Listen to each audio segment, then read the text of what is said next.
So it's with pleasure that I'm opening this new masterclass. It's the first masterclass that we organize in this partnership that we have with the master, the EPAC Master, European Public Affairs and Communication. It's an executive master here at EX, and so the students of the master helped us organizing this event. Actually, they did everything, to be frank. So I'm now taking the floor, but I have to thank them first of all for all the work that they put into this masterclass. So thank you. And I also want to thank our sponsor, because we do have a sponsor for the two masterclasses that we organize, Gopacom. So thank you as well.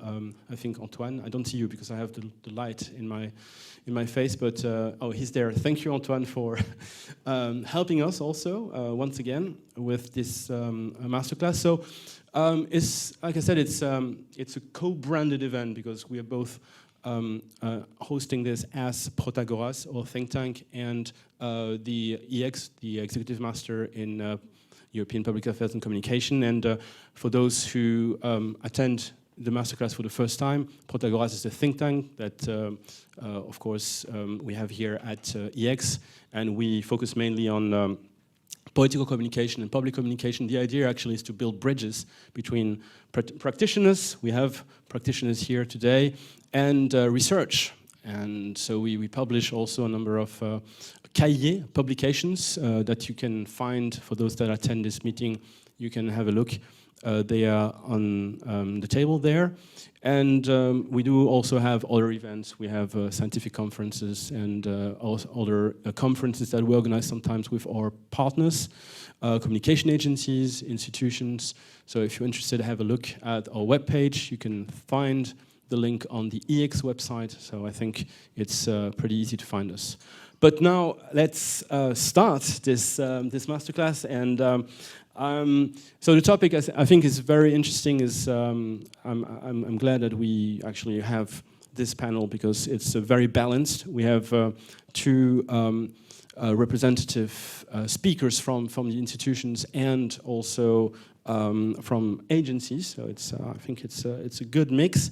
And so I want to start presenting them now. So Elena Linczenyiova, Director for Content and Policy at ICF Next. It's not the first time that you participate in our event, so thank you again for joining us. And Tim McPhie, so you are actually, it will be very interesting to listen to you a bit later, because you're the spokesperson at the European Commission for Climate and Action, Energy, and especially when we will discuss, I think, the Green Deal, that will be really interesting to hear what you have to say about this branded policy framework.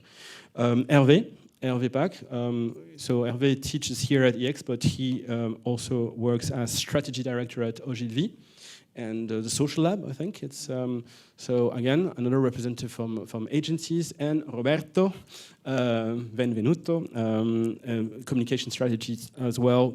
And you worked on another campaign on Next Generation EU, so another policy branded initiative, and also at the European Commission. So we have the Commission and I would say the private sector, and helping us to answer some questions about policy branding. So I guess the first question I would ask you is if anyone can help me with defining what this actually means, policy branding.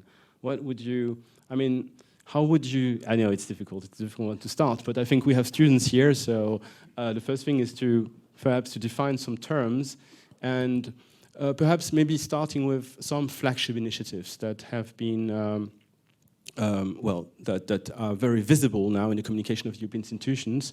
We have the European Green Deal, we have Next Generation EU, we have other examples, Fit for 55. So a lot of these initiatives, flagship initiatives, are now frameworks, are umbrella initiatives. So I was wondering if that was if there was a real change, a paradigmatic shift in the communication of the European institutions. If anyone can help me with that, I don't know. If maybe Tim, if you have, yes. This is on. Okay. So yeah, I've been in the Commission now for 8 years, and I've definitely seen over that period how the the Commission has come better in terms of branding its policies and its communications. And prior to that, another 10 years in Brussels, so I've seen a lot. The evolution, and I think it's definitely become more professionalized. I think there's much more conscious choice to put brands behind policies. And I think that's a more kind of mature and developed sense of political communication from the institutions and from the EU more broadly. I think the understanding that you're in a very busy communications market. You want people to understand what you're doing and understand the sentiment of what you're doing. And Brussels has rightly a bad representation for getting lost in technocratic terms and jargon. And I think what we're doing better in recent years is cutting all of that out. Okay, we still have all of that and we explain that to the specialists, but we have a headline message which is there, which people identify, they understand what we're trying to do. And the European Green Deal, we can talk about it later, but is a good example. When you hear that, you know what it means. You understand the identity, who owns that, what is the concept that they're trying to push. And I think that's really what the institutions and the Commission have been trying to do, make it clearer, easier for citizens and for the general public to see what we're doing and to understand what we're doing. I think that's why you put a brand on a policy. All right. Maybe from the agency's perspective, yes. Probably you saw also an evolution over the last years, or maybe the last decade, actually. Yes, I have to say that, first of all, I really feel very much at home here because I am a former journalist. I started my career in 2000 as a Brussels-based EU correspondent for television and radio. And I am still one of these old-fashioned journalists who believe that working for television means working for the most powerful and most influential media, which is not the case anymore today. So I really have seen the evolution of the communication of institutions. My first commission was the Romano Prodis Commission, and I experienced the two Barroso commissions, Jean-Claude Juncker, and now the von der Leyen's Commission. And I have to say that, of course, I work for the agency that has 30 years of experience in working with EU institutions. So we have been doing a lot of things for institutions, publications, brochures in the very old times. Then we started to do a lot of audiovisual content. But I have to say that the first real appearance of a real political branding, which means that EU is presented to public as a brand, I personally have seen this in 2015, 2016 under the Juncker's Commission. I still remember it was one of the State of the Union speech, 2016, I think, where Jean-Claude Juncker presented for the first time the concept of a corporate communication. It's the EU who is speaking. It's not DG Klima or DG Environment or DG Agri. It's EU. It's Europe speaking.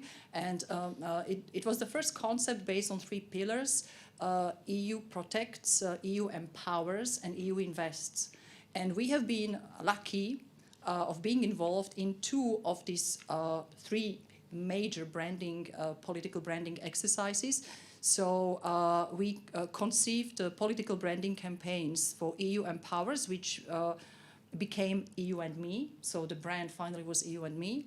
And also for EU Protects, and of course EU Invest, it was our competitors. So I have to say that, of course, it started back in 2015-16. Of course, there were many attempts before, but the real, let's say, comprehensive approach to political branding, I personally see it from this point. And of course, I am very happy to observe that the tendency of political branding is extremely strong in the current von der Leyen's Commission, because I am convinced that it's something which is not only important, it's indispensable. And now I leave the floor to other colleagues. Yes, maybe your own experience, because if I'm not mistaken, you have also a background. I mean, you worked also on the other side. Yeah, I think I know some people in this room. I've been working for GOPA, I've been working for Ogilvy, and now I moved to the Commission, and I'm new. I just joined in January, so this is my big disclaimer.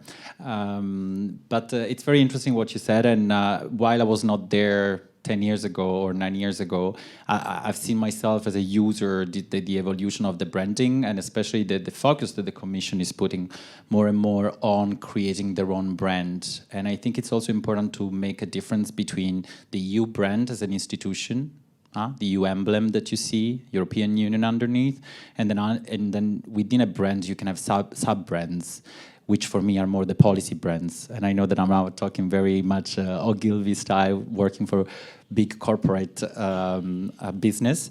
But to give you an example of a sub-brand of the European Union, think about the Erasmus. Erasmus, I don't know if you want to define it as a policy or as a program, but still it became a brand. There is a target audience down there, probably here, sitting here, that knows perfectly what Erasmus is, what Erasmus Plus stands for, and that's a sub-brand of the European Union. You cannot separate the two of them.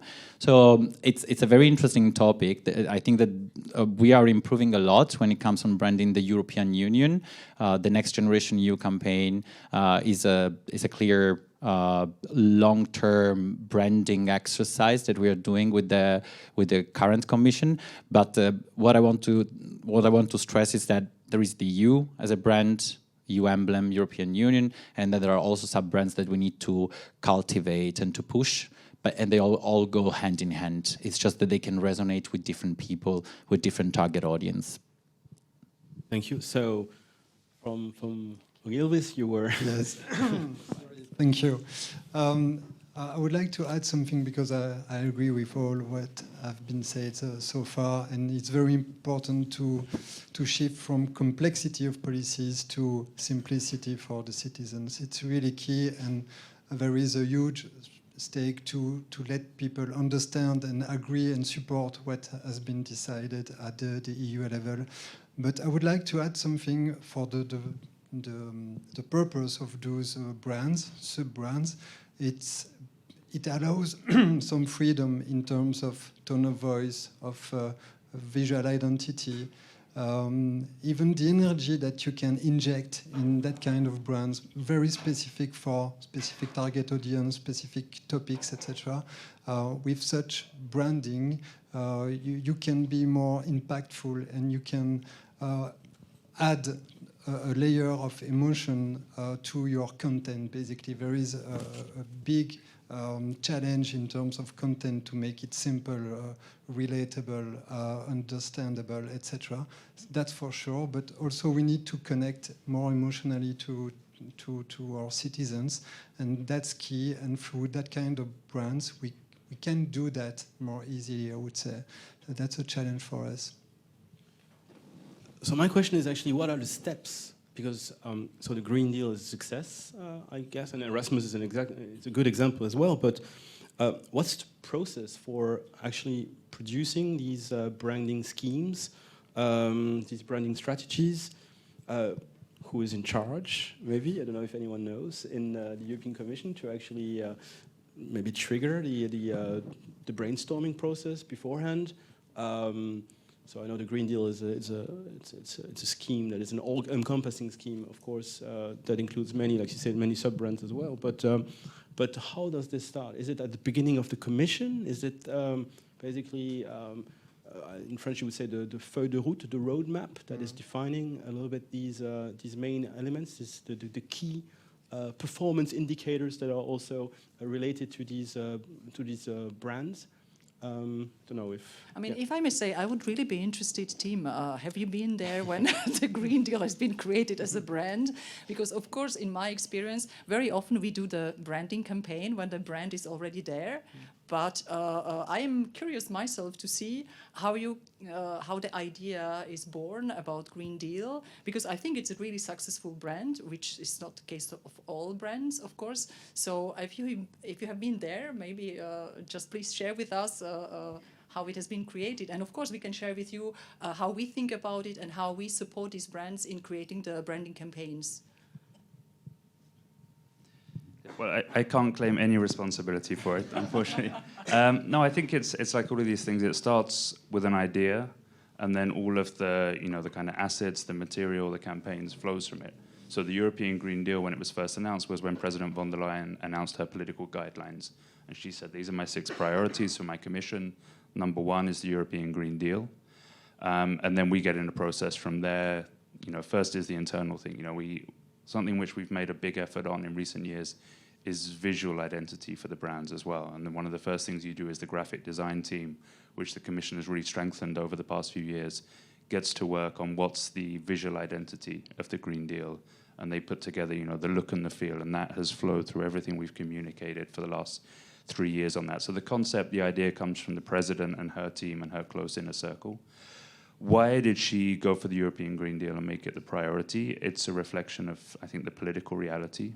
She came in on the back of a European elections where there was this famed green wave. You had the school strikes, you had the science from the IPCC making this, a more pressing issue. So that's why she chose it as her #1 topic. And then, the branding and the creation work flows from there through all parts of the Commission, DG Communication, of course, being at the heart of it. If I may add something, I think it depends on the flagship and the brand, because sometimes it's already well defined. Sometimes there is a room to define it further.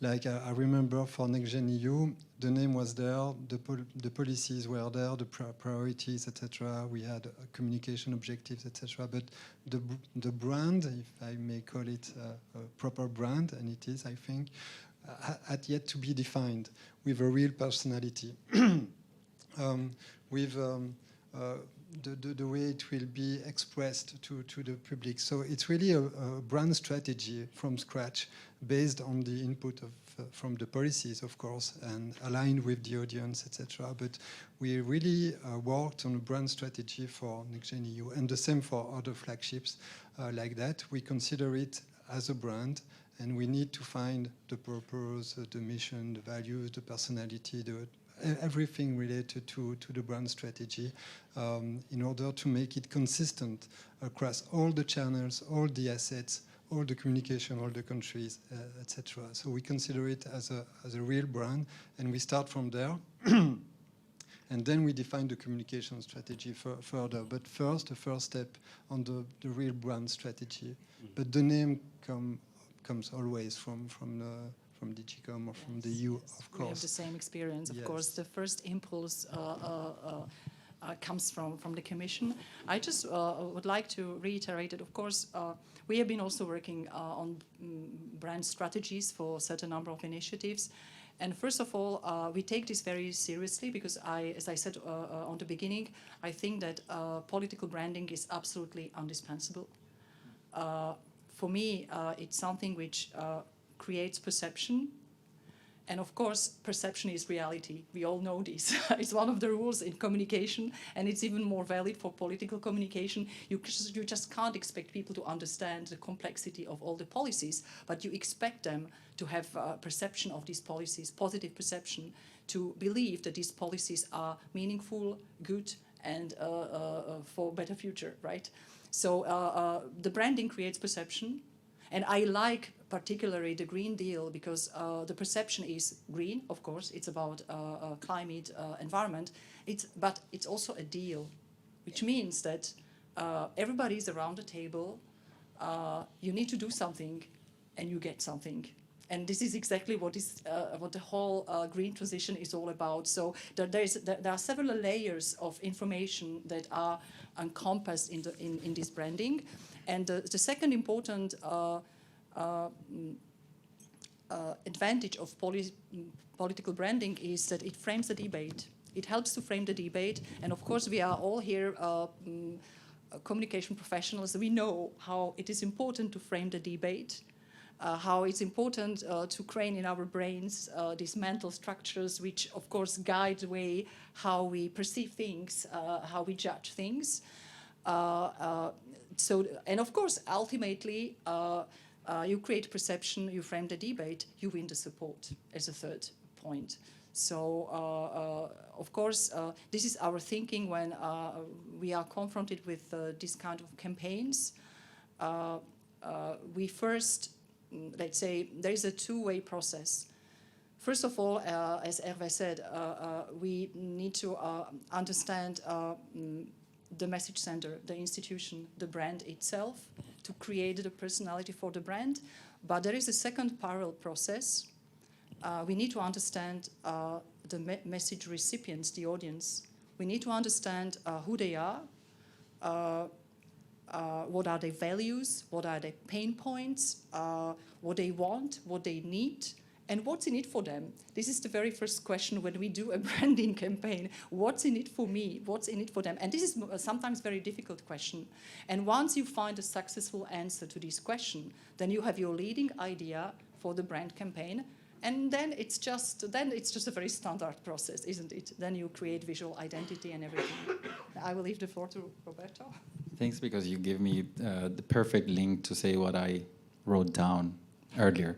It's about, I think that not all policies are born equal.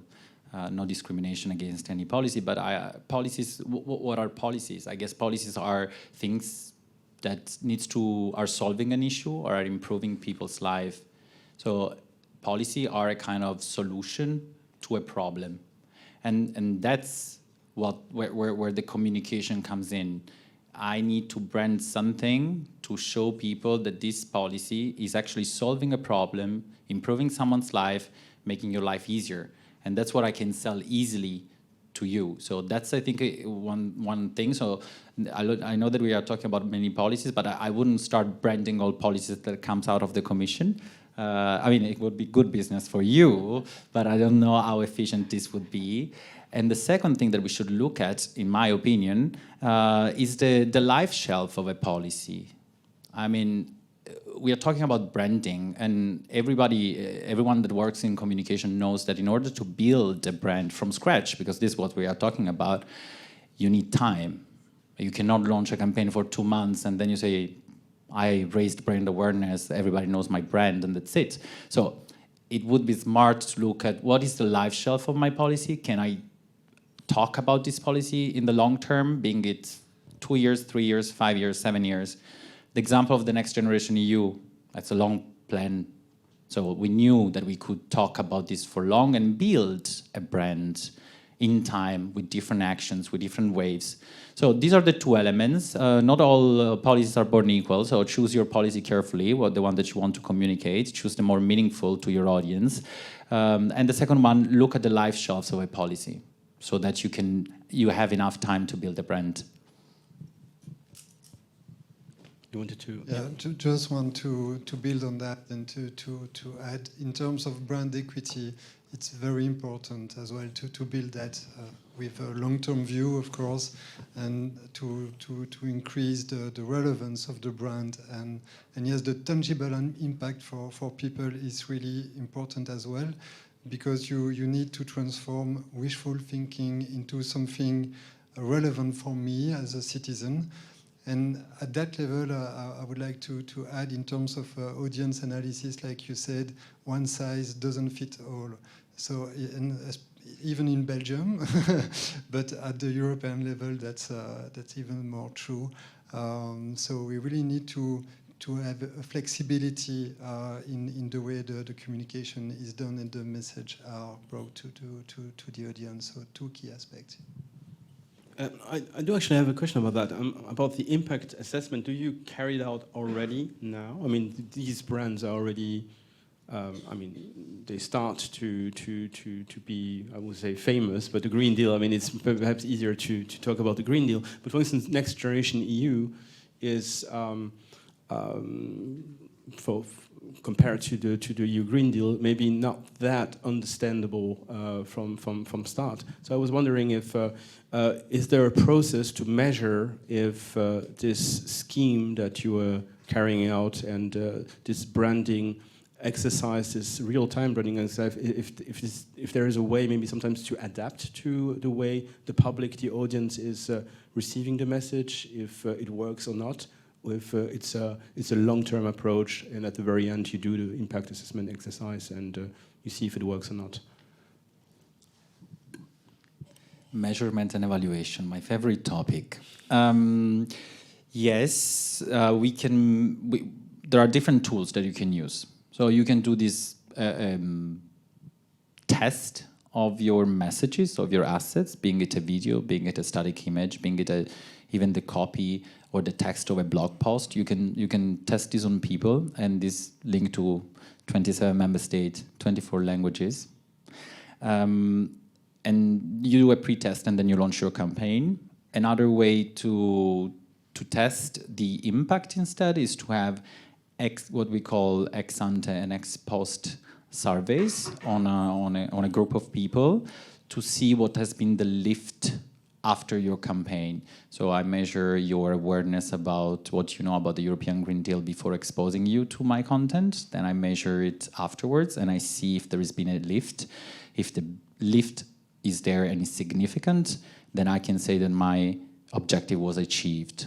Because we need to be very pragmatic and measure everything and report only what we can measure on, because we cannot just report on gut feeling. I like the color, the video was cool, which means that my campaign was successful. So this we don't do, but these are the tools that we try to use to understand if a campaign has worked or not.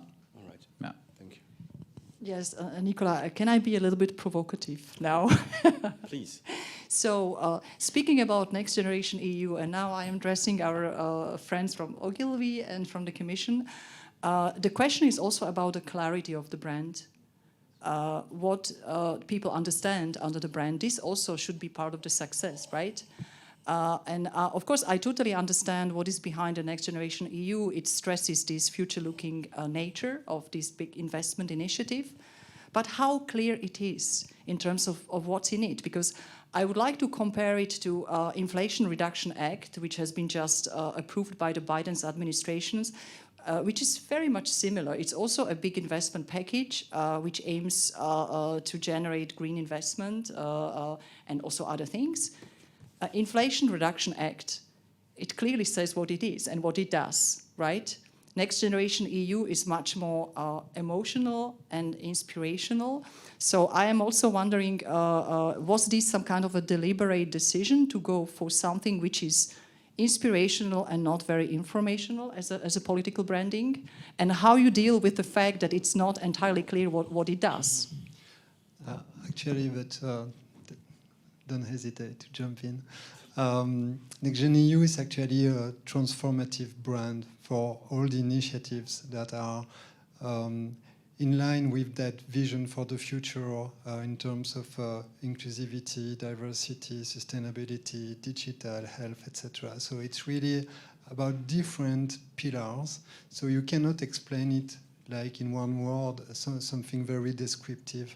It has to be more global, like an umbrella, to really connect with the youth, because the youth is the next generation actually, and that we want to answer their expectations, their values, and we are in line with that. So we need to find a way to integrate. I haven't chosen the name Next Gen EU or Next Generation EU, but I think it works to be inclusive.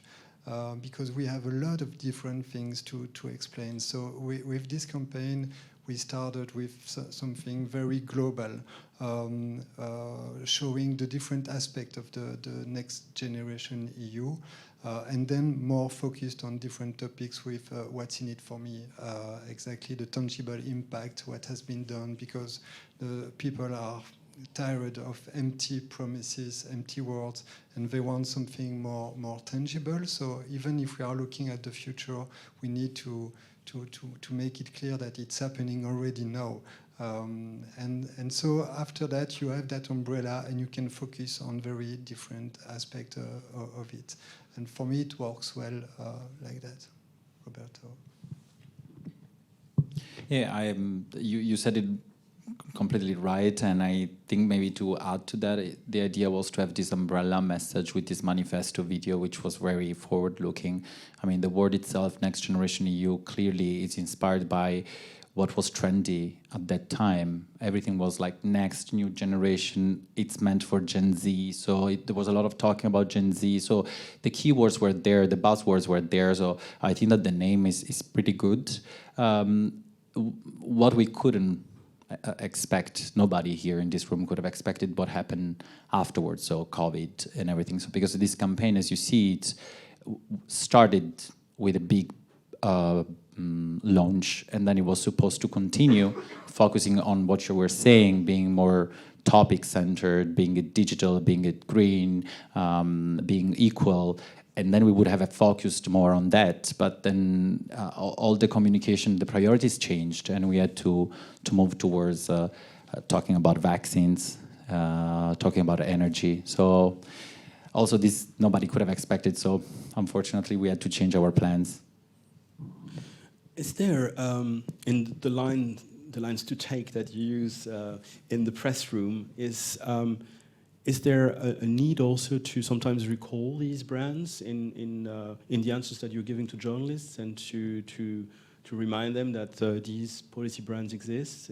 Are there keywords in the way you answer to some of the questions, or is it something that is more linked to communication campaigns, or is it something that you use as well in your daily work? Yeah, I think it's one of those things where the brands are more about the communicating strategy and the kind of direct to citizens communication. But you know, the point of a policy brand is something that drops into conversation easily, whether you're speaking to a journalist or a citizen, or you know, your parents over dinner, or whoever it might be. You know, and I'm constantly talking about the European Green Deal, and then putting something else in the context of the Green Deal. You know, when we're talking about energy policy and kind of recalling what we're doing on energy savings, or pushing renewables, you know, that recollection that the European Green Deal underpins everything we do. So yeah, those very kind of clear brands that mean something to people and that are part of normal conversation, you drop in. I mean, I don't think I've said Next Generation EU standing from the podium, but I'm sure my colleagues have when they're talking about, you know, the budget and the financial tool, which is that big recovery package. So yeah, there's certainly no kind of, you know, you need to say this campaign word 3 times a week. You know, that's not there. You're responding to the press and responding to the issues that are out there. But yeah, when you've got good brands which encapsulate what you're talking about, then the names drop in. Yeah. Now we were speaking of, you know, the Green Deal, Next Generation EU, but are there other policy brands that are successful? I remember a little controversy about the European way of life. And it's more a portfolio, I would say, than a policy brand. More, but I would like to launch a discussion again about a few other brands. For example, Fit for 55. Again, it's a relatively new brand. I totally understand why it is called and branded like it is, but I don't think that it's something which has a chance to be as successful as the Green Deal. It sounds like a fitness program for elderly people, and also. So the question is, again, certainly certain brands are successful, certain are not. Probably you never know before. Again, I just would like to know also the opinion of the Commission. What do you think internally about this brand? Do you plan to invest more in the branding campaigns, even if probably Fit for 55 will become Fit for 57, so the age group is getting even older? It's an interesting one, because Fit for 55 was something which it was dropped in as a sentence in the President's State of the Union speech when she announced that this package of proposals will be coming the next year. And I quite like it. And I was one of the people that was running for it, and we had all these kind of fun ideas for when the package came out. We heard these criticisms and these comments, and it sounds like an all people's fitness video. So we thought, let's have some fun, and let's have some kind of, you know, retro videos and, you know, middle-aged ladies in their lycra getting fit, and kind of tie the two together. But in the end, at the kind of high level, the decision was said, and that probably reflects what you're saying, it doesn't resonate with people as well as the European Green Deal. We've built a very strong brand behind the European Green Deal. So when we presented this package, which is kind of known in the policy bubble as Fit for 55, we actually, you know, you wouldn't have found that in many of our materials. You know, this package was delivering the European Green Deal. It was the policy to reach the targets, but funnily it stuck. And I've actually, you know, I asked our social media team to do a bit of an analysis of some of our main brands and the Green Deal and Fit for 55 and Repower. Because, you know, I have this, you know, you often have this sentiment, you know, we use these things. You know, these things only exist by virtue of hashtags in a commission tweet. But actually, Fit for 55, compared to the other 2 brands, is being used by non-commission accounts more. So perhaps it's within our kind of policy political bubble, but other people are using it and it sticks, and it, like the other brands, it does what it says on the tin. It can make you think of other things as well, but 55% is our emissions target. This is making sure our policies are fit to achieve it. So, it has value, even if we, officially downgraded it a bit. Hervé? Yes, in terms of long-term view and brand equity, like I said before, I think that kind of initiative should support the global Green Deal, actually. So always be under the umbrella of Green Deal, and having a status of a slogan of a specific program, why not? But why not keeping the Green Deal, the strong Green Deal, as the umbrella for this kind of communication? I had the same question about the EU quite recently. It's a next generation EU related topic and initiative somehow in the way we had the ambition for next generation EU at least. So I think the structure of it should be looked after carefully and not to complicate too much things, and to keep the big flagships for consistency, for memorization, clarity, etc. Because we don't need to go in 1,000 directions with 1,000 brands, of course, but we have strong programs, strong flagships, strong brands, and we should look how could we integrate that into this. It would be logical from a citizen point of view. Okay, from a political point of view, maybe it's a different program, a different budget, different responsibilities, etc. But walk in the shoes of the citizens and continue to build on the momentum we started with this or that brand. I think it would be interesting. Yes, I'm going.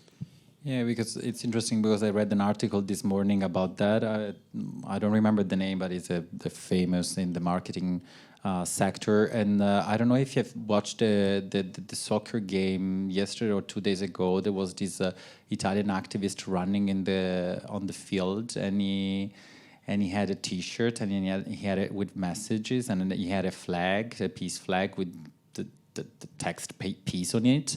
And this writer, this marketing expert, was using this as an example of failure in terms of sending your message, because this guy has been, had I don't know how many millions of eyes on him, but he didn't manage to convey a message, because he had in the flag, the LGBTQI plus flag, the text piece on it. On the front, it was written Save Ukraine or Peace for Ukraine. In the back, it was written Save Iran Women. This to explain that he should have chosen one message. He had one chance. He ran for 30 seconds on the field, and he should have picked only once, and it would be enough. This is what we should do in general. We should just pick the battle that we want to fight, pick our slogan, pick our brand, and go for it. It's not, as you can imagine, if it had been so easy, we would have done it already. So I'm not saying that tomorrow we will do it, but already having this in mind, I can promise, at least in what I can contribute when I go back to my office, I always try to push for this kind of strategy. But I agree that less is more. Is there some potential for rebranding? Because if we have these brands that work now well, and for instance, perhaps after the next European election, do you think that there will be some continuity, that now that the brand is installed? You said that it takes time to wire our brains as well, and to make sure that everyone understands what they actually mean. Or will there be a change or rebranding? Or because you told us about EU Protects, and Yes. this changed all the time. I think there should be continuity, but the question is for our Commission colleagues, because of course it's not up to us. We believe firmly that there should be continuity, especially for the successful brands. I think that's a question of politics and of ownership. And those brands that you talked about under the Juncker Commission, they were policy priorities for him. They were ways that him and his team wanted to communicate. With President von der Leyen, it's the same thing. The Green Deal is very much a brand that she's attached to, and Next Generation EU. So I think the continuity question is, it depends on who the next Commission President is. Yeah, and it's not continuity even of an individual, but of political priorities and political parties and leadership and all these kind of things. It's why brands change, in national governments as well, and yeah. Would you agree as well? I'm relieved that he said it, because he's the spokesperson and he said exactly what I wanted to say, and I just joined, so I'm happy that this could have been said. All right. I don't know if it's time now, but I do think that on the schedule we should start taking some questions from the audience.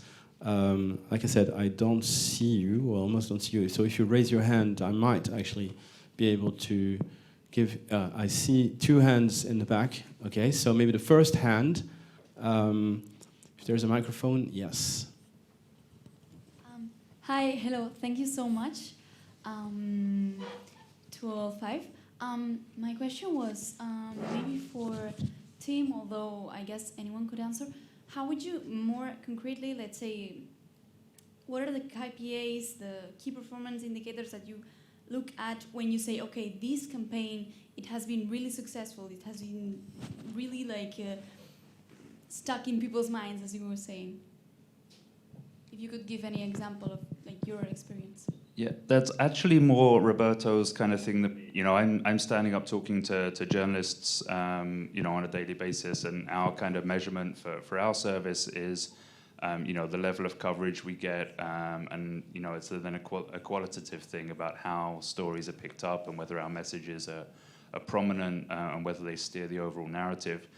When it comes to the corporate campaigns, and that's what Roberto works on, you're looking at a variety of different things, like the reach of your campaign, the number of people that have seen it, the number and quality of interactions, and then the stuff that he was talking about, measuring people's reaction. And I mean, Roberto's worked on the videos, ads that we've done with UEFA, which I think is a great example of us going to new audiences. And he probably has the numbers, which I don't, in terms of people's recollection, not just of the European Green Deal, but about the messages that we were passing, and whether they kind of absorbed those and was any behavioral change. I mean, those campaigns are focused on energy saving in particular. Yes, that's exactly what we do, what we try to do. There are KPIs depending on the objective that you want. I mean, it's very easy. It's like a matrix, depending on what, if you want to raise brand awareness, you measure the lift in brand awareness. If you are talking more about behavioral change, then you try to measure if people have changed their mind or are more likely to do an action after seeing your ad. The perfect example is the UEFA clip that is that we just produced, and where we asked people after watching the video, how likely are you to look for more information on how to save energy at home. And there we saw a lift, because we asked the same questions, we asked it like, before, how important you think, for instance, that your actions can save energy before watching the video. And then we showed the video, and then we asked the same question afterwards, and there we measured the lift. So of course these are all proxy, because I mean, it's a survey. It's not a real survey on all the 447 million people, but they gave us an idea to understand if our message came across, if we achieved our objective. What I want to stress here, because it's very painful for people like us that work in communication for the public institutions, is the technical limitation that we have in terms of measurement. Brands have much more tools and freedom in order to measure if a person has taken an action. On ads on Facebook, a brand can measure if a person has bought a pair of shoes. For the EU institutions, for instance, we cannot even measure if a person has landed on the website to load the page, because of GDPR, a policy, speaking of which, a policy that helps people. Not us, as a communicator. As citizens, I totally agree with it, but as an advertiser, made our life much more complicated, for instance. So yeah, there are some KPIs that we have in mind, but we also have to keep in mind technical limitation. Another limitation that I want to add is that 27 member states means really 27 different ways of behaving. When we look at the statistics, when we look at the results of the video clip, we ran this survey on 4 countries. They were different one from the other, and significantly different, which also is like a red flag for us to say never kind of generalize. You cannot generalize. This message worked in 27 member states, 447 million people got it, because it would be wrong.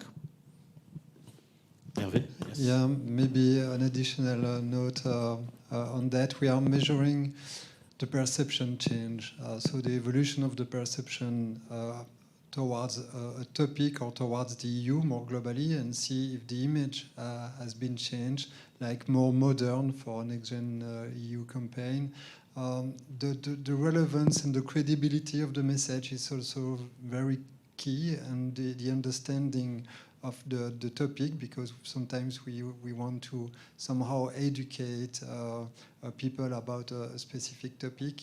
So those are quite important and are measured through surveys. But we also measure the interest, and I really like the view-through rate of our videos. So on social media, you can really measure the 100% view rate, and it shows the interest from your audience into your content. And that's, for me, very interesting to see the differences amongst the different age groups, different communities, geographical repartition, etc. It's really insightful to look into that. But many different KPIs, actually, but we need to select 1 or 2 very important for this objective specifically. There was a second question, maybe, or yes? Hi. So I think my question is for all of you, in a sense, is you mentioned that in the past 10 years, the way the EU communicates has improved quite a lot. And I would ask to all of you, what more can be done to make sure that the EU is able to narrow the gap that exists nowadays between itself and the citizens? Thanks. Who wants? Elena, I'm sure. Of course, we will certainly have a different perspective from communicators and from the Commission. So I think that there are 3 persisting problems in my understanding. What still creates the challenge for us, and what creates the gap between institutions and citizens.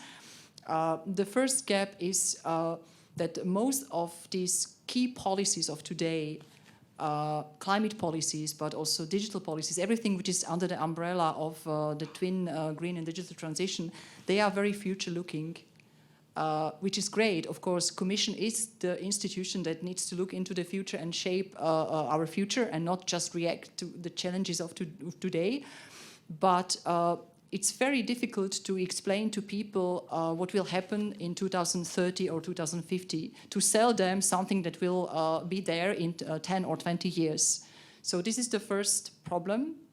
And this is, of course, the problem of relevance. You can promise them a lot of good things, but how it becomes relevant for them if it's so far away? And then the second problem is the problem of complexity for me. There are still certain number of concepts that are used here in Brussels bubble, in the Commission's communication, and they are totally normal for us. Carbon neutrality, or resource efficiency, strategic autonomy, circular economy. It is absolutely normal for us. But try to explain these concepts in some of remote regions in any EU country. I'm not saying that in some, let's say, countries, anywhere. Try to go and speak to people about these concepts, about people who don't really have the same background as we have. So there's still a lot of complexity. And the last but not least is the fact that the EU action is very much, and this is a long-term problem, is very often overshadowed by the member states, because of course very often the EU money is managed by member states. many big EU funds, actually, including the Next Generation EU. It's the member states who decide about priorities. It's member states who distribute the money. So how you can see the EU behind? So these are for me the three problems, and if we resolve these three problems, then we will certainly improve very much the EU communication. Yes. I do agree with the last one, but for me the two first ones are quite in a good space with a lot of progress that has been made so far to make it tangible, to make it clear, to make it simple. I think a lot of communication is now more clear for the citizens. What I would like to mention is two main improvements for communication to citizens, and that's a very good question actually. The first one is to allow more two-way communication, the bottom-up communication. We should open the door, don't be shy, don't be afraid, answer the questions, answer the criticisms. It requires some work, of course, but we need to interact with the citizens. They are open to that. They need to feel that their voices are heard at the higher level of the EU. And then the second one is to go deeper into the cultural and local relevance and really to better understand the moment, the mindset, what's important for them, and specifically for each community across the EU. For the moment, we are in that direction, but not enough for me. We really need to deep dive a little bit more to be more relevant and more spot on when we are telling something to someone, because the situation could be very different and the topics we are talking about are sometimes sensitive. So we need to be careful about that to really stay relevant in terms of cultural and personal context, I would say. All right, I don't know if you have... Yes, maybe Tim, you want to add something on both? Yeah, I mean, what you've heard there is just a short list of things which make communication difficult for the institutions, and we could spend hours explaining other things that make communication difficult for us. Roberto talked about the fact that you've got 447 million citizens, 27 member states. Brussels is seen as distant from them. We are physically distant from them. The Commission has representations in every member state, but usually that's in the capital city. If it's a big member state, you maybe have a couple of other offices as well. If you're lucky, you have 3 or 4 communication people per member state. Our communication department in Brussels is relatively small. The Commission is built to be an administration, to propose laws, to implement them, to enforce them. You know, and communication is something which is catching up. You know, it's, as we said, it's got stronger and it's become much more important in recent years because there has been a political understanding of the importance for keeping the EU together, for keeping the support for the EU, of communicating. That's something where I'm sure you will continue to see more investment in terms of resources, in terms of time, in terms of thinking about how you communicate directly to people and how you communicate, you know, to their gut, and not just these kind of bureaucratic conversations. You know, we can't just use our communication staff to explain European policies to people working on them in Brussels. We need to do more than that. You know, I think sadly one of the most successful brands in EU affairs in recent years is Brexit. That's a brand. I'm sorry, that's a policy brand. And it's painful for me, you can hear from my accent, where I come from originally, but it's simple, people understand it, and it speaks to, you know, it spoke to emotions, which is why that brand unfortunately had the success it did. So yeah, I think we need to keep investing resources as much as we can in communications, understanding that we can't communicate everything. You know, we need to pick our priorities, we need to pick things which touch people's daily lives as much as we can. And again, you get these different levels of communication. Okay, European Green Deal, nice concept. What does it mean for me? That's when you start depending on your colleagues, country by country, the commissioners, you know, and politicians speaking to their leadership, and of course having member states as well on board. And I think there are some member states more than others that want to talk positively about the EU and do that more in recent years, but it's not a given. So, yeah. All right. I think there was another question in the back, if I'm not mistaken. Yes.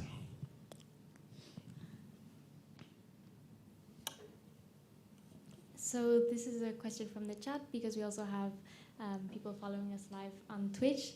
And the question is, what can communications agencies bring to policy branding that maybe in-house communication experts can't? That's a good one. Do you have a...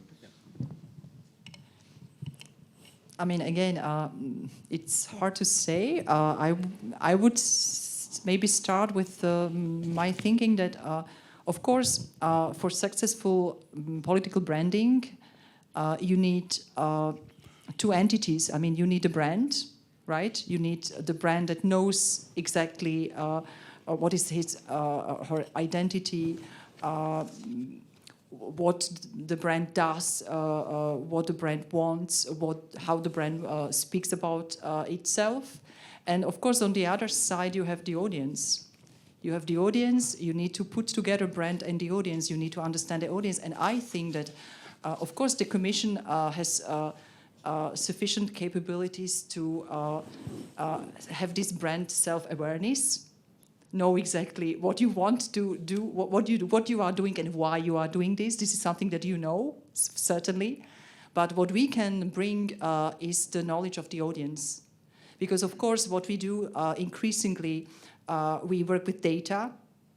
So we collaborate with sociological research institute and agencies, and we are really trying to have the slightest granularity of the audience, of what they need, what they want, how they feel, what they expect. So I think that from my perspective, this is the added value that we can bring to these campaigns as a complement to what the Commission has already. And for me, there is actually a lot of things. It's really possible to build a whole team, a whole network of communication specialists around the globe for the EU. Practically, it's possible, but it's not the case for the moment. And I think they still need a fresh air, a fresh point of view on the situation, on the audience, yes, on the culture, on the topic, etc., with creative ideas, creative strategic approach, and also to use the specific tools, because, yes, in terms of data, we are using specific tools to gather some data and to analyze it. And we work with a huge network of agencies across the globe, because EU campaigns are not only for the EU continent, it's also across the globe. And we need to have a specific local presence in each country to connect with the campaign, etc. So we are working with delegations in different countries for that.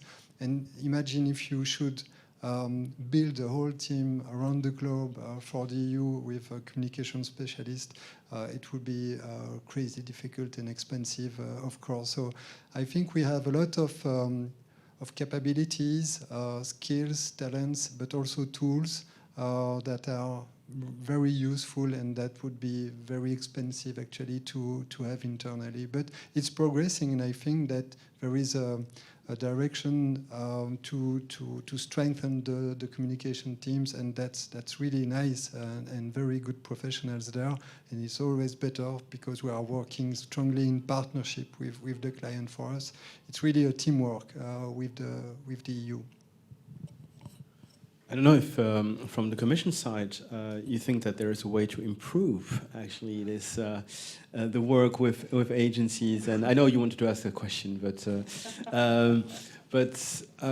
having that perspective and of course outsourcing a number of these initiatives, I wonder if there is also a way maybe to have a more inclusive approach with some of the communication agencies, especially if there are long-term schemes. Would you say that there is room for improvement, or that things are changing gradually over the years? As someone that has been on both sides, to complement what you said, what an agency brings to the Commission is definitely the way of thinking, like the corporate business mindset. a presentation, a report on the results, even the way it's showed, the way it's presented, it's fresh, and that's what we need. And I really appreciate when agency do it. Also, the idea of this mindset of looking at the person more as a consumer. I know that it sounds a bit drastic, but a person, each of us, consume advertising as a consumer, like a buyer of a product mainly. And the message that I'm trying to get in there with the European Union will be in between messages of products. So for me, it's important that the agency tells me about something about my audience with this mindset of a consumer. So also my message, I know that I'm not selling anything. I'm usually selling a behavioral change. That's what I'm gonna sell. But still, that the mindset, the way the strategy is written, looks at the person as a consumer rather than a citizen, because it gets more complicated. Also, the tools and the channels are meant for consumers rather than citizens. So that's something that I wanted to stress, and I think that the agency do a great job in bringing this into the Commission. When it comes to how we can collaborate better, and if and how, definitely we can improve the way we collaborate. We are not, I guess I can say this, we are not an easy client. We are not. But at the same time, what I would like to see more is an understanding that if sometimes we're a bit complicated, it's because we need to be transparent. We are accountant for each single euro that we spend. So it can be cumbersome to fill in the papers, but there is a reason behind it. I also don't have fun filling all the reports and all the timesheets and all everything and signing this paper. I don't, but I see the reason why we're doing it, because each one in this room tomorrow can send an email and say, I want to have access to document and I want to see why this advertising has costed so much and please justify. So, and I think that the team gets these kind of questions on the podium. So that's I think we can improve understanding each other better, and I'm open to collaborate and work. And actually with the agency that I work now, we have a very good relationship and a very easygoing person. But yes, there are some limitations to that. Yes, Tim. It's true, I do get asked why Roberto spends so much money on those nice adverts for UEFA. But I'm very happy to defend it, actually. I mean, the value, this is actually a very good partnership we have between UEFA and the Commission. We pay to develop an advert, and then they give us free advertising space across, all their major competitions. I mean, starting with the Champions League, but all their other major football events throughout a whole season, in fact, through 3 years. So what we're doing with that is going to a different audience, and that's something where we've worked with agencies as well in terms of developing the content and building the partnerships. And I think that's one of the things that working with agencies and outside consultants gives us that we don't have. It's flexibility, it's knowledge, and breadth of resources for reaching an audience. As you say, we control our message. We know what we want to say, what we want to convey. You might have different opinions on that, but ultimately it's the Commission that will always say what it wants to say in its own name. But we don't have the resources to reach people, the know-how, the expertise, the networks, and I think that's one of the big advantages that you bring, and the flexibility. We can, you don't have to hire a whole agency's worth of people onto your staff for a one-year campaign. You can work with them, on and off, putting in place different contracts. So, yeah, I think as well. I mean, you're not just to say that you're a delivery person, as you say. I mean, the other points that you were raising, challenging us, challenging our thinking, challenging how we convey our messages is very important as well, and it's great to get that different perspective in the House. Yes, Hervé. Maybe just a last note. I think it's important to build trust between the two stakeholders, the European Commission, the EU globally, and the agencies. We build trust through time with different experiences, different campaigns. It's a continuous learning process and improvement process. And with that kind of relationship, we can do great things. and even to dare something new, something different, when you feel confident and in a good relationship with your agency, you can try new things. You can follow the advices, etc.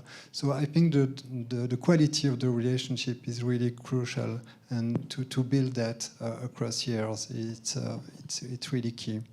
Yeah, don't be a pleaser. Like as an agency, don't be a pleaser towards the commission.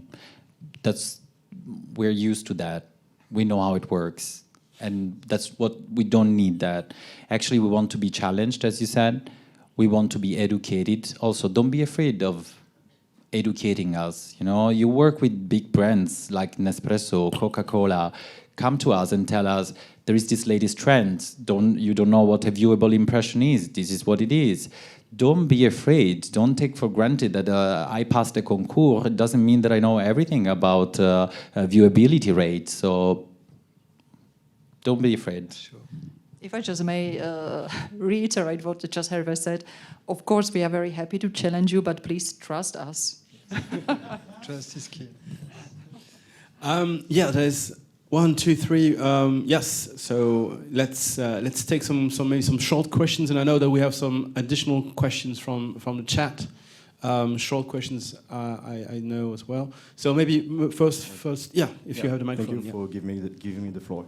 My question is, in fine, your message will be politicized because you are communicating for the Commission. How do you make forgetting people that you are the technocratic institution? Okay. Who wants to answer that? We're not. Simply. I mean, I don't think we're technocrats. The message that get out of at least I'm talking about my campaigns, you don't see Ursula's face, you don't see Timmermans' face. That's not what we are, what we do.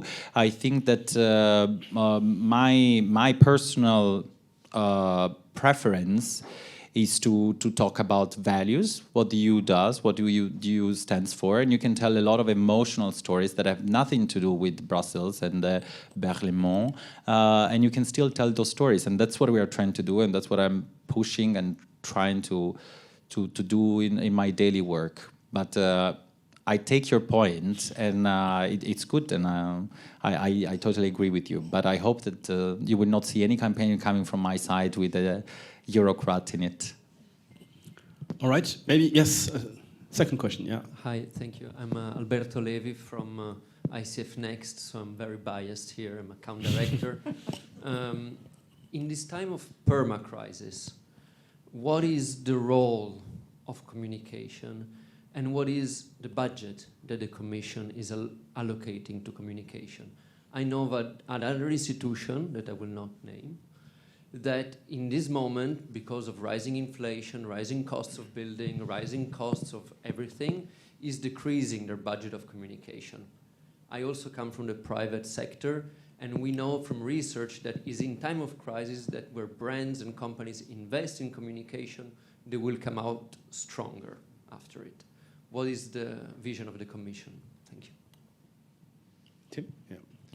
Well, I can't speak to budget because that's another one of my colleagues that deals with the budget administrative questions. So, I mean, with the Commission, the EU budgets are constantly squeezed because it's negotiated between member states, and the administrative budget for the Commission does go down. So we constantly are trying to do more with less. That's just a reality of what we have to deal with. But the importance of communication, I mean, that's very clear from the top for us. For the President, it's essential. And for, the people around her, I think she's made communication a very important focus. And, that serves us well in a number of areas. It served us well, for example, during the COVID crisis. The President took a very personal role in that. And also, we did a lot of very valuable work, in particular on securing vaccines, procuring them together as Europeans, and then making sure that people understood that this was a European policy, European purchases, the value of the European Union acting together. So in that sense, the importance of communication was number one. we were doing something which was unprecedented, which was getting us out of a very serious situation. And we made sure that people understood that this was something we could only do when we were 27 coming together. And there was a third question. Yes? It's another question from the chat, from Benezin. I don't know. Sorry. What are the risks and benefits of communicating to social media networking versus traditional media when it comes to policy branding? Any, yes? Yeah, I think the reason that we have invested so much in social media and being more present there and growing our teams there and advertising there is because you're going direct with your message. You're not relying on somebody else to explain your words, your policies, your ideas. And that's, I think, the biggest opportunity that we have through using social media, as well as the fact you can get these two-way conversations, which you can't do through a newspaper article or a TV report in the same way.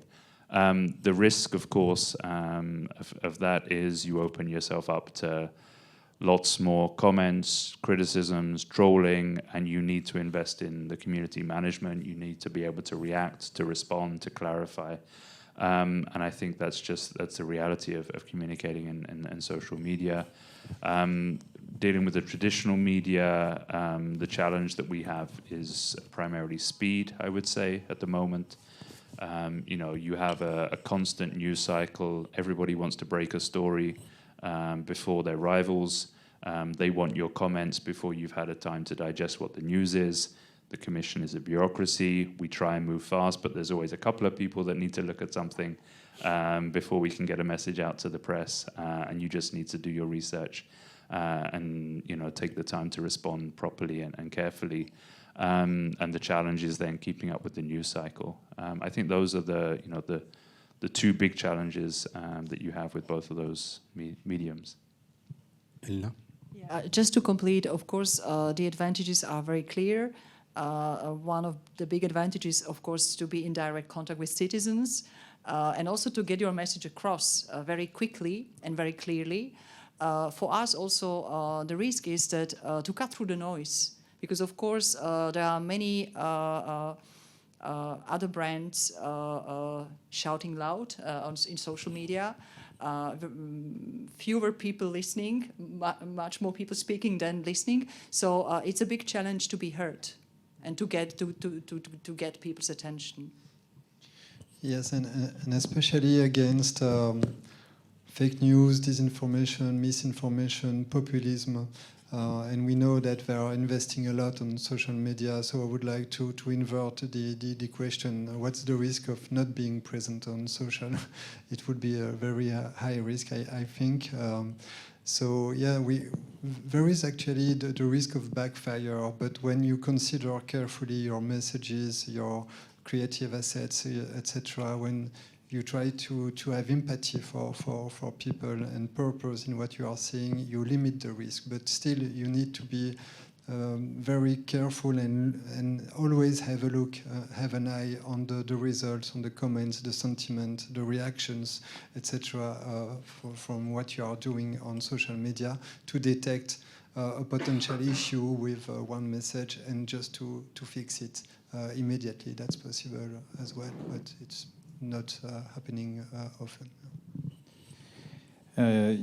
Yeah, I think that I'm talking now that my reply will focus more on social media advertising. So I'm not talking about organic advantages, but mainly advertising.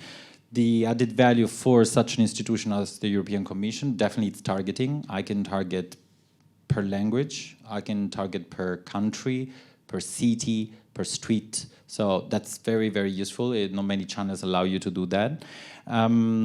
Storytelling, the fact that the advertising allows you different retargeting techniques to which I can decide to show you a video, and then if you watched at least 50% of this video, then I will show you tomorrow or in 2 days a static image, a specific static image forever, for instance, to tell the full story. The price. Someone can argue that maybe the quality of your placement is not the best, and I agree with that. But still, in terms of price, it's pretty low. The cost per mille, the cost of that you pay to reach 1,000 people is pretty low compared to other channels. Reporting tools. Social media offers great reporting tools. So it's first-party data, so of course you need to trust Meta, but they give you a lot of data, how many people you reached, like unique people, how many impressions, the frequency, how many times. So that's an added value, and of course it allows for a two-way conversation. Two-way conversation is redundant for a conversation, because people can comment under your ads, while if you put a poster on a city or in the metro, it's more difficult to have a conversation. But nothing is all good. I mean, there are also some cons of social media advertising. First of all, you have high competition. I mean, your ad competes with big brands having highly creative ads, and of course, the attention span is very limited. The potential backlash, meaning that the more visible you get, especially on social media, the more open you are for criticism and backlashes. And also, it takes a lot of time for community management, like it's resources. Really, you really need people to check your ad, the comments under your ad every day, hide the one that are trolls, reply to the one that ask very relevant questions, and it takes a lot of time. So, yeah. All right, I do think we perhaps can take another 2 minutes to take the last question from the chat. I think it's on climate change, because I think that we have the right panel to answer that one. Yep, so this is a question from Akeline, who asks, what about climate change? You said the communications challenge was to be relevant for the audience and to be tangible, but climate challenges are about very long time periods and appeal to very complex concepts. How can communication answer to these challenges? Yeah, I think it's a good question, but I would disagree with the suggestion that climate change is a faraway problem. I think we've seen this more and more in recent years, and we've seen it more and more closer to home. We've seen it in Belgium with flooding and tragic losses of life. We've seen it in many countries across Europe with extreme heat leading to premature deaths, harder to quantify and calculate and talk about, but also forest fires and these kind of things. So it's there, it's clearly present in Europe, and it's a risk for all of us. And it's something which has made the issue more vivid in people's minds, and especially the younger generation. So I think the urgency is obvious. I think what we have a more of a challenge communicating is the economic rationale for acting now versus putting it off. You know, we're in a difficult economic situation for many reasons, and people say, you know, let's wait a year for this. I can't afford this this lifestyle change. I can't afford this investment, and we need to keep making the case that by investing now, you're saving yourself money and risk and damage to lives and livelihoods in the future. And then, yeah, I think that's on the urgency of climate change. On the things that we need people to do, you know, there's thousands of different actions that we can all take as individuals. I think we have a responsibility to educate and to communicate about those, but also acknowledge that it's also a systemic change that needs to happen. And that's what we're working on our side, changing policies, changing laws, and making companies act. We often, talking about these backlashes, you know, we get criticisms when we talk about individual actions, you know, telling people to think about turning down the heating in their home, or thinking about their diet or their transport habits. Oh, this, you know, I can't change anything as an individual. You should make sure, you know, this factory stops polluting, or make sure, you know, people put more money into renewables. So we need to kind of make people understand that we're doing both. We have a responsibility to do both. And I think that's what we need to keep doing, explaining the impact of individual change, the individual responsibility, also showing that individual change creates brand change, political change, behavioral change, more broadly. Everybody has power to influence, you know, perhaps the person sitting next to you tonight, perhaps the person you go home to this evening. You know, it's not about one person acting in a vacuum, it's about one person acting and inspiring others, whether they do that by following your example, or whether you're creating change, demand for a product which is not there at the moment. I don't know if anyone wants to add something. I don't know. Just Tim said it already. I think from the point of view of communication agencies, of course we are used to do awareness raising and information campaign about climate change, and I also agree with Tim. I mean the impacts and consequences are there already, and they are seen everywhere around us. But the big challenge for us is behavioral change. It's not only about people are aware of climate change, they have heard already about it, but the biggest challenge is to motivate people to change their behavior. And these are very complex campaigns with, of course, very complex objectives. And for us, this is the big challenge, how we can communicate to generate the behavioral change, to show certain behaviors that can be replicated by other people. So this is a new area, I would say, for climate communication. Maybe today we have climate change as a current hot topic. Another one should be biodiversity loss, for instance. And for the moment, it looks quite far away from us, at least in Europe, and somehow. So in order to make it more relevant today, that answers the question about climate change like 10 years ago or 20 years ago, but it's the same for biodiversity today. So we should try to emotionally connect people with the topic, to highlight the first signs that we can see today, that they can see around them, to put in perspective the future, for instance, with our children, etc. So we need to find a connection with people, with what's important for them, because of course you have the bias. It's not there today, so I don't care about that. I have other issues in my life. I have the purchase power under pressure, etc. Of course, it's important. So you need to make it relevant today about what's important for people, and find the connection and highlight that. all right.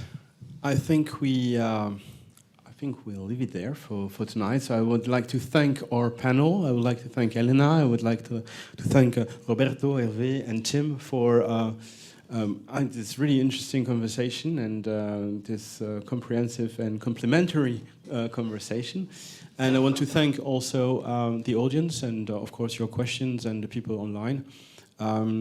And I would also like to invite you to join our next masterclass, which will be next year, actually, and still focusing on the EU communication initiatives. And actually, we'll look at the EU as a superpower.